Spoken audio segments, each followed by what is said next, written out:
Hello everybody, and before we get into tonight's story, I want to let you guys know that this story is brought to us by Mandark over on Reddit. So if you can go over there and give him a thumbs up, I think that's what they call it, right? No, they call it upvotes over there. Yeah, go give him an upvote and just show appreciation for the story he wrote. Alright, let's get into it.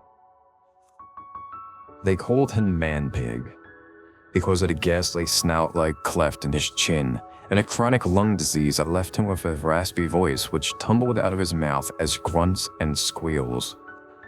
Like a pig. Naturally, it wasn't exactly a term of endearment. See, Manpig and I were together in school, and so I was a personal witness to the hell that he was put through by other kids.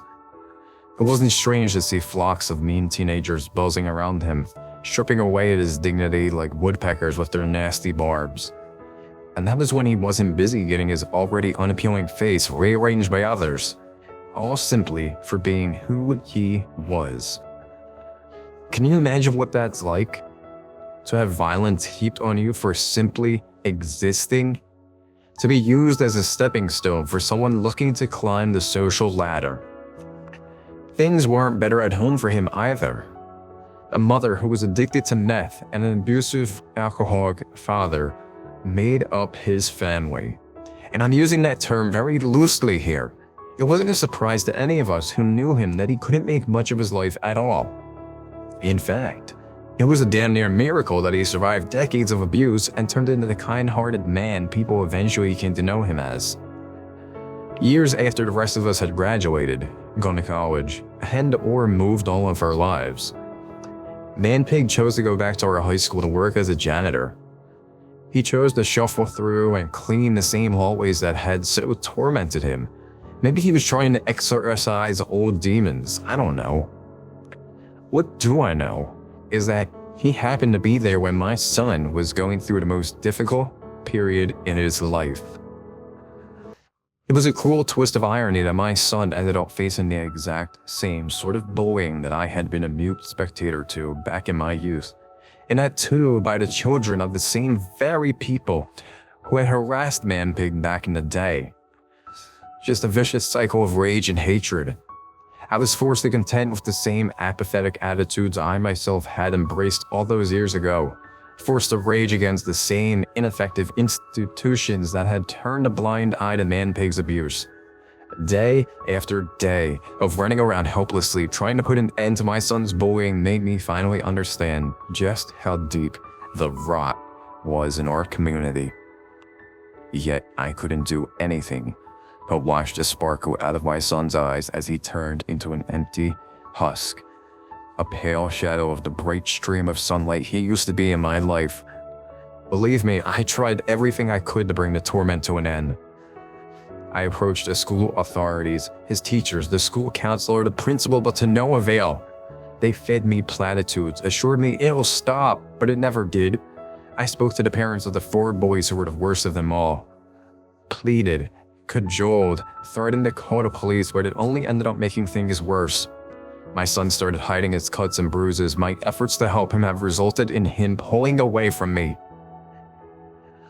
Manpig was a godsend at a time like this. He lent an ear to my son when he needed a confidant the most.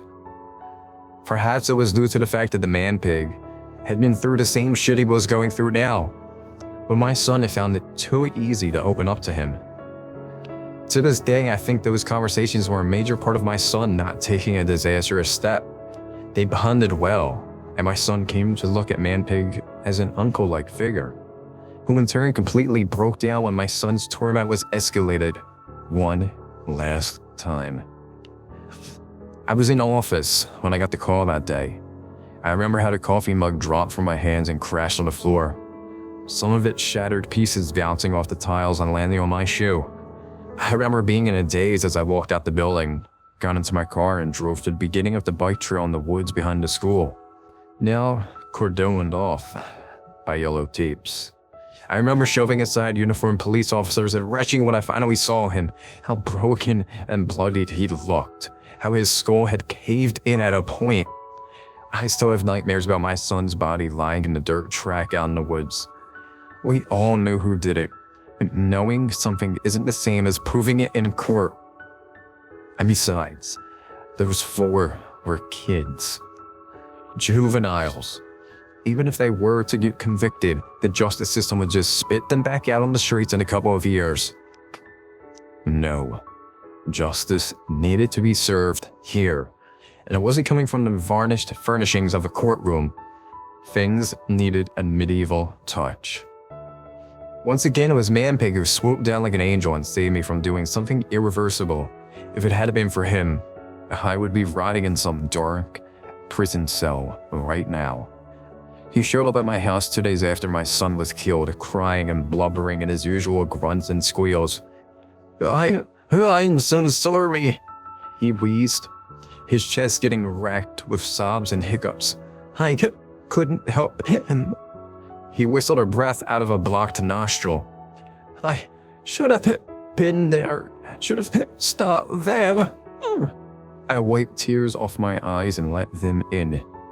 We talked about my son over a bottle of liquor, and through the haze of cigarette smoke, quickly hatching a plan for revenge. No. It was justice. We hunted them down one by one. Under the cover of darkness or shadows, we moved like death incarnate, stalking our prey. Once again, I could not have done this alone.